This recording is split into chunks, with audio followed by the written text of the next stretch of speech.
Assalamualaikum warahmatullahi wabarakatuh. Hai teman-teman, perkenalkan nama saya Tira Amelia Ismail, biasa dipanggil Tira. Saya dari kelas 1A, jurusan Pendidikan Bahasa Arab, Fakultas Ilmu Tarbiyah dan Keguruan, Institut Agama Islam Negeri Sultan Amai Gorontalo. Pada video kali ini saya akan memaparkan hasil pembelajaran saya tentang manusia dan filsafat.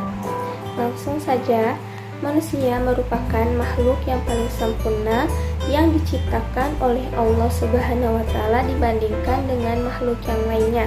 Manusia diciptakan sebagai makhluk yang dapat berkembang biak dan bertahan hidup.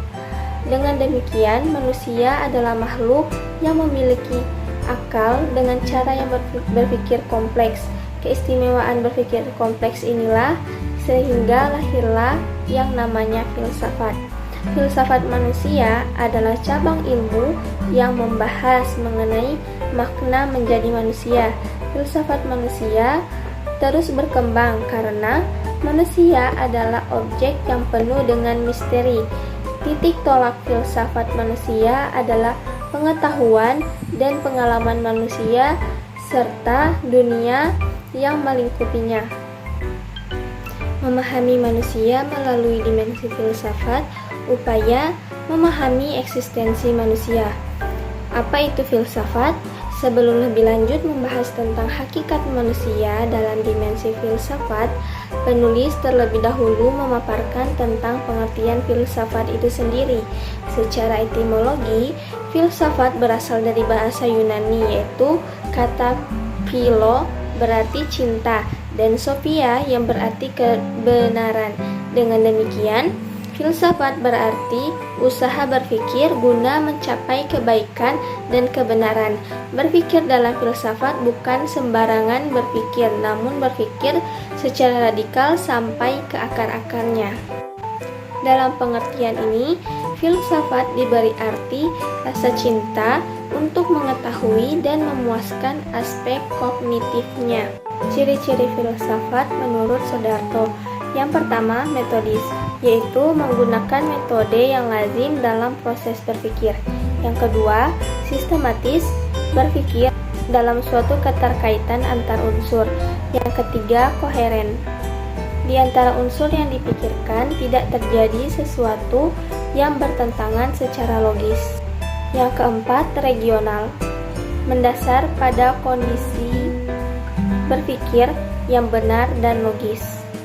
Yang kelima, komprehensif, yaitu berpikir sesuatu dari berbagai sudut.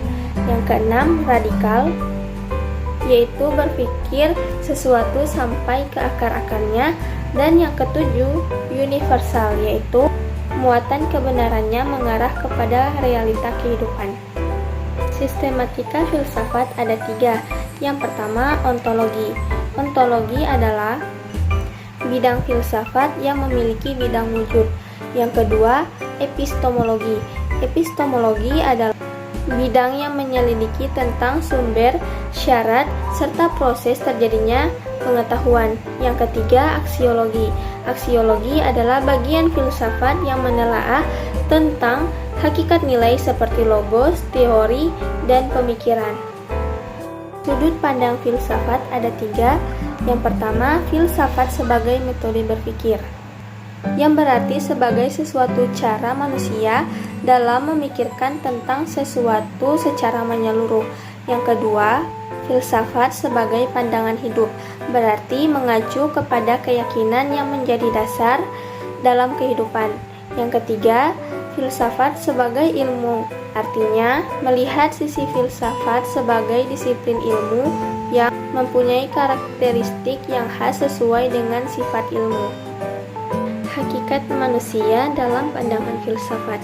Sebagaimana telah diselidiki dan diutarakan di awal, manusia merupakan makhluk yang sangat unik.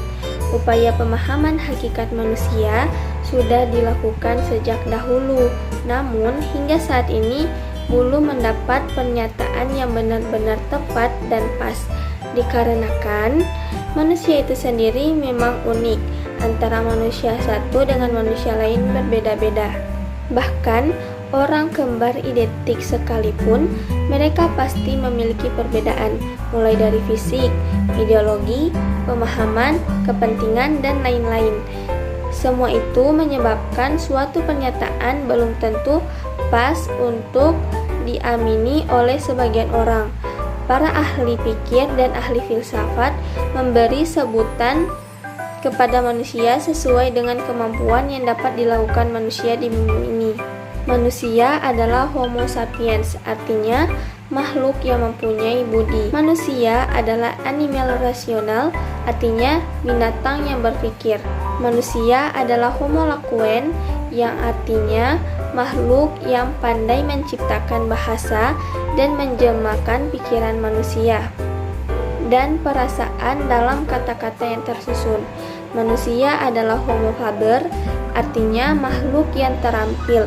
Dia pandai membuat perkakas atau disebut juga tool making animal, yaitu binatang yang pandai membuat alat. Manusia adalah zoon politikon, yaitu makhluk yang pandai bekerja sama, bergaul dengan orang lain, dan mengorganisasi diri untuk memenuhi kebutuhan hidupnya.